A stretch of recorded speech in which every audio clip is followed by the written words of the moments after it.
Kitchen में पूजा चाय बना रही है। नेहा फोन देखते हुए आती है। दीदी, इतनी सुबह फिर से अकेले काम कर रही हो? आदत है नेहा, घर का काम तो करना ही पड़ता है। तभी शारदा देवी आती है। पूजा, चाय अभी तक तैयार नहीं हुई, अमित को ऑफिस जाना है। बस मम्मी जी, अभी लाई। मैंने भी तो मदद नहीं की, आप सिर्फ दीदी को क्यों डांट रही हैं? तुम बीच में मत बोलो नेहा। नेहा चुप हो जाती है। पूजा माहौल संभालती है। अमित स्वाद लेकर नाश्ता कर रहा है। शारदा देवी उसके पास खड़ी हैं और बार बार उसे परोस रही हैं। नेहा और पूजा भी वहीं बैठी हैं। वाह माँ, आज तो पोहे का स्वाद बिल्कुल वैसा ही है जैसा आपके हाथ का होता है। सच में आज तो दिल खुश कर दिया। आएगा ही। आखिर हमारी छोटी बहू नेहा जो रसोई में थी, जब से नेहा आई है घर के खान पान का सलीका ही बदल गया है। क्यों नेहा? लेकिन माँ जी, असल में माँ जी, आज नेहा की तबीयत थोड़ी ठीक नहीं थी, तो नाश्ता सारा मैंने ही बनाया है। शारदा देवी का चेहरा एकदम से उतर जाता है। वे पराठे का निवाला चबाना बंद कर देती हैं। अच्छा, तभी मैं कहूँ कि आज पराठे थोड़े भारी भारी से क्यों लग रहे हैं। नेहा बनाती है तो वे बिल्कुल हल्के होते हैं। क्या बात कर रही है माँ, अभी तो आप तारीफ कर रही थी। नमक मसाला सब तो एकदम सही है। तुझे क्या पता, तू तो बस पेट भरने से मतलब रखता है।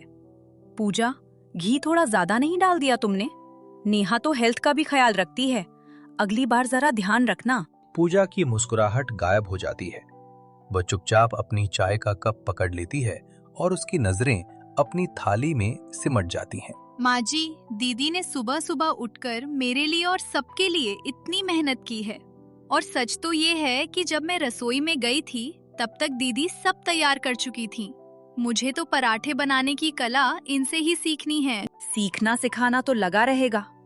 पूजा, जरा मेरी दवा वाली अलमारी साफ कर देना, बहुत धूल जमी है वहाँ। शारदा देवी वहां से चली जाती हैं। मेज पर एक भारी खामोशी छा जाती है। नेहा पूजा की तरफ देखती है। उसकी नजरों में पूजा के लिए सम्मान और सास के व्यवहार के लिए दुख है। शारदा देवी और उनकी पड़ोसन कमला आराम कुर्सी पर बैठी बातें कर रही हैं। नेहा हाथ में ट्रे लिए पानी देने आ रही है, लेकिन पर्दा होने के कारण वह दिखाई नहीं दे रही। वह रुककर उनकी बातें सुनने लगती है। सच कहूँ शारदा, तुम्हारी किस्मत बड़ी अच्छी है। दोनों बहुएं हीरा मिली हैं। पूजा कितनी सेवा भावी है और नेहा कितनी फुर्तीली। अरे कमला, बाहर से जो दिखता है वो होता नहीं है। घर चलाने के लिए बहुओं को परखना पड़ता है। क्यों, क्या कोई दिक्कत है? दिक्कत कुछ नहीं, बस पकड़ की बात है। अब बड़ी को ही देख लो, गाय है बिल्कुल। उसे दो बातें सुना भी दो तो सर झुकाकर सुन लेती है। उसे दबाकर रखना सबसे आसान है, इसलिए घर के सारे भारी काम और जिम्मेदारियां उसे थमा देती हूँ। वो कभी उफ तक नहीं करती। नेहा पर्दे के पीछे खड़ी यह सुनकर स्तब्ध रह जाती है। उसके चेहरे पर गुस्सा और हैरानी साफ दिखती है। वह धीरे से अपने हाथ से ट्रे साइड में रखती है और मोबाइल निकालकर रिकॉर्डिंग ऑन कर लेती है। और छोटी, नेहा तो तुम्हारी चहेती लगती है। चहेती नहीं है, उससे संभल कर रहना पड़ता है। वो पढ़ी लिखी है, जवाब देना जानती है। उसे चने के झाड़ पर चढ़ाकर रखती हूँ ताकि वो मेरे वश में रहे। उसे लाड़ प्यार दिखाती हूँ ताकि वो पूजा के खिलाफ मेरे साथ खड़ी रहे। घर में फूट बनी रहेगी, तभी तो मेरा राज चलेगा। बाप रे शारदा, तुम तो बड़ी खिलाड़ी निकली। कितनी भी सयानी बन जाए, घर की चाबी तो। नेहा का हाथ कांप रहा है, लेकिन वह मजबूती से फोन पकड़े हुए है। वह रिकॉर्डिंग बंद करती है और गहरी सांस लेकर वापस अंदर की ओर मुड़ जाती है। उसकी आंखों में अब आंसू नहीं, बल्कि एक चमक है, जैसे उसने कोई फैसला कर लिया हो। पूजा बिस्तर पर बैठी ढेर सारे कपड़े तय कर रही है। उसके चेहरे पर थकान है। नेहा धीरे से दरवाजा खोलकर अंदर आती है और उसे देखती रहती है। दीदी, रात के 11 बज रहे हैं। पूरा दिन रसोई और सफाई में निकल गया। अब तो आराम कर लीजिए। बस ये आखिरी कुछ कपड़े बचे हैं नेहा, इन्हें समेट लूं, वरना सुबह अमित और बाबूजी को अपने रुमाल और मोजे नहीं मिलेंगे। तू क्यों जाग रही है? तुझे तो सुबह जल्दी उठने की आदत नहीं है। नींद कैसे आएगी दीदी, जो आज सुबह डाइनिंग टेबल पर हुआ और जो दोपहर में माँ जी ने पड़ोसन के सामने कहा। आप इतना सब सह कैसे लेती हैं? आपको बुरा नहीं लगता? बुरा तो लगता है नेहा, मैं भी इंसान हूँ, पर क्या करूँ? अगर मैं जवाब देने लगूंगी तो घर में महाभारत शुरू हो जाएगी और मैं इस घर को बिखरते हुए नहीं देख सकती। लेकिन दीदी, शांति बनाए रखने की कीमत सिर्फ आप ही क्यों चुकाएं? आपकी इस घर में कोई इज्जत नहीं करता। माँ जी सबके सामने आपकी बुराई करती हैं और आपकी मेहनत को जीरो बना देती हैं। उसकी आंखों में आंसू भर आते हैं, आवाज भारी हो जाती है। जब मैं इस घर में आई थी नेहा, तो बहुत सपने लेकर आई थी। मुझे लगा था माँ जी में मुझे अपनी माँ मिल जाएगी, पर शायद कुछ कमियां मुझ में ही होंगी। हर लड़की शादी के बाद एक नया घर अपनाती है, मैंने भी इसे अपना माना है। अब वो मुझे अपना माने या ना माने, ये उनके संस्कार हैं। ये आपकी कमी नहीं, उनकी सोच की मोतियाबिंद है दीदी। आप कोशिश कर रही हैं और वो आपकी कोशिशों का फायदा उठा रही हैं। अगली सुबह किचन में अचानक दूध उबलकर गैस और फर्श पर गिर जाता है। आवाज सुनकर शारदा देवी हॉल से भागती हुई आती हैं। पूजा घबराकर उसे साफ करने की कोशिश कर रही है। ये क्या कर दिया? सत्यानाश!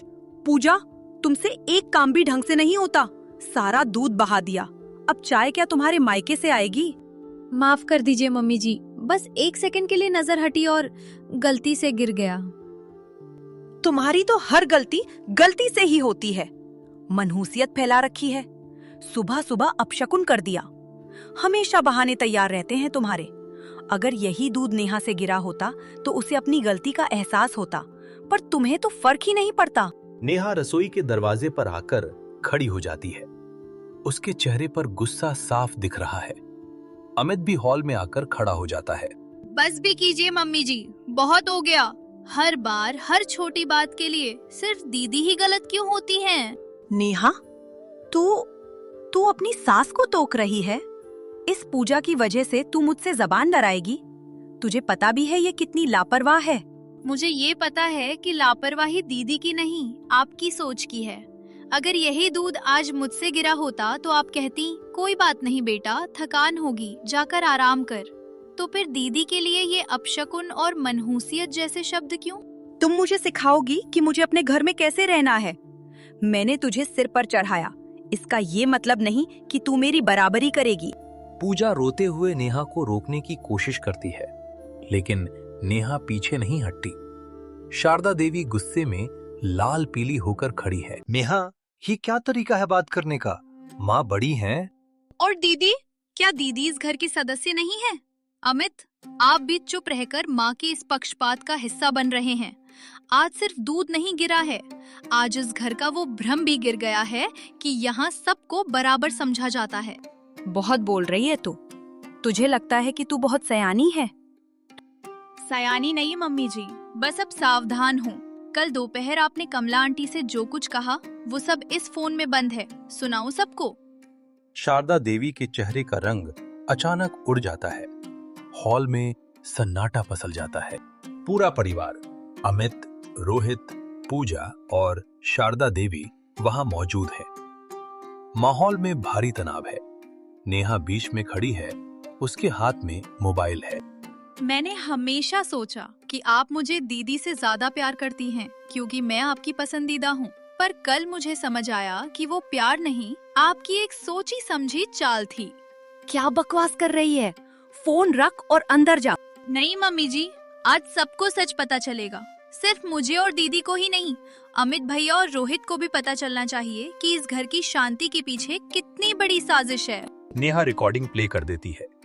मोबाइल से शारदा देवी की आवाज गूंजती है। रिकॉर्डिंग खत्म होती है। हॉल में मौत जैसा सन्नाटा छा जाता है। अमित पत्थर की मूर्ति की तरह अपनी माँ को देख रहे हैं। माँ, ये आपकी आवाज है? आप इन दोनों के बीच फूट डाल रही थी? जिसे हम आपका अनुशासन समझते थे, वो आपकी राजनीति थी? मुझे विश्वास नहीं हो रहा माँ। आपने नेहा को सिर्फ इसलिए प्यार दिया ताकि आप पूजा भाभी को अकेला कर सकें। मम्मी जी, मैंने इस घर की दहलीज लांघते वक्त अपनी माँ से वादा किया था कि अब यही मेरा घर है और आप ही मेरी माँ हैं। आपके हर ताने को मैंने आशीर्वाद समझा, हर डांट को अपनी गलती माना, पर आपने मुझे सिर्फ एक दबाने वाली बहू समझा। पूजा, वो मेरा मतलब वो नहीं था। मैं तो बस आप क्या मम्मी जी, आप डरती थी कि अगर हम दोनों बहनें एक हो गईं तो आपकी हुकूमत खत्म हो जाएगी। घर प्यार से चलता है मम्मी जी, राजनीति से नहीं। आज आपने सिर्फ दीदी का दिल नहीं तोड़ा, आपने इस घर की बुनियाद हिला दी है। मैंने हमेशा इस घर को अपना समझा, अपनी खुशियों से ऊपर रखा, पर आज पहली बार मुझे इस घर में घुटन महसूस हो रही है। पूजा रोते हुए अपने कमरे की ओर भागती है। नेहा उसके पीछे जाती है। अमित और रोहित अपनी माँ को अकेले हॉल में छोड़कर मुंह फेर लेते हैं। शारदा देवी अपनी ही चालाकी के जाल में अकेली खड़ी रह जाती हैं। शारदा देवी अकेली सोफे पर बैठी हैं। उनका चेहरा उतरा हुआ है और आंखों में पछतावा साफ दिख रहा है। घर में अजीब सी खामोशी है।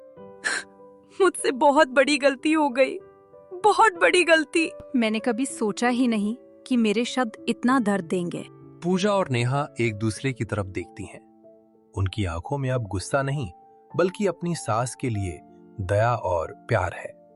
वे धीरे से अंदर आती हैं। उन्हें देखकर चौंक जाती हैं और आंसू पोंछने लगती हैं। तुम लोग यहाँ? मम्मी जी, हमने आपका पछतावा देख लिया है और जो अपनी गलती मान ले उससे कैसा गिला शिकवा। हमें आपसे सिर्फ थोड़ा सा प्यार चाहिए था। और बराबरी मम्मी जी, हम दोनों इस घर के दो पहिए हैं। अगर आप एक को दबाएंगी तो घर की गाड़ी कभी ठीक से नहीं चल पाएगी। आज मेरी आंखों से वो अहंकार का पर्दा हट गया है। आज समझ आया कि घर हुकूमत से नहीं, मोहब्बत से चलता है। मुझे माफ कर दो मेरी बेटियों। शारदा देवी दोनों को अपने गले से लगा लेती हैं। दूर खड़े अमित और रोहित के चेहरे पर भी सुकून की मुस्कान आ जाती है। घर का तनाव अब एक नई शुरुआत में बदल गया है। कुछ दिन बाद घर में खुशी का माहौल है। तीनों महिलाएं मिलकर खाना बना रही हैं। रिश्ते प्यार से बनते हैं, पक्षपात से नहीं। जहां सम्मान बराबर हो, वहीं परिवार खुश रहता है।